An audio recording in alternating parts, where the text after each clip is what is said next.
And so when we talk about a culture of humility, it's a culture where no one is the expert. So, Unitarian Universalists are known for being whip-smart people, right? And a lot of us also come out of the academic community. And so there's often some cultural stuff that bleeds over from some of these other communities, or maybe even the business community. But we are a covenantal religion. And so part of our learning for today is how is humility a key aspect of being in covenant with one another? And how will that help our communities become learning communities?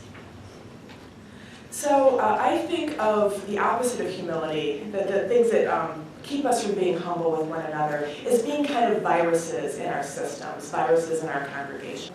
But the idea is, with viruses, you want to be able to create immunities. Viruses are always free-floating in our systems, but until they land someplace, that's when they start causing trouble. So I want to offer 3 viruses that show up in our congregations. The first one I'm going to call scoring. These are 3 S's, so it's easy to remember. Scoring, sneering, and shaming.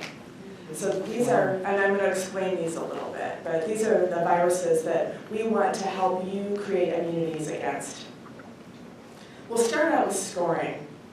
And scoring is simply where someone is trying to be the smartest person in the room. Oh, I read a book on that. Oh, I know all about meditation. I went to a workshop at a General Assembly. It's this temptation to think that we know everything. And one place where this, actually I'll talk about this in a second, but there's this shows up in academia, right? You want to be the one who has the best research and also discredits other people's research, perhaps. And so sometimes we come to church and we try to discredit other people's ideas.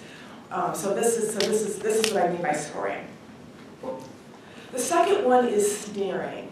And this is the habit of making sarcastic comments about others who don't get it the way we get it. So this sometimes shows up in our justice work. We're the smart liberals who get all these issues, climate change. We sneer at those people who are climate change deniers. We sneer at people who maybe are doing cultural misappropriation stuff because we get what cultural misappropriation is. So if somebody uses a song inappropriately, we might sneer about that. And finally, shaming, and that's directly calling out people who don't get it. And sadly, this shows up. I've seen this happen. You've probably seen this happen too. And this isn't covenantal. There's a way of calling someone into covenant when they make a mistake. And I've had that happen to me.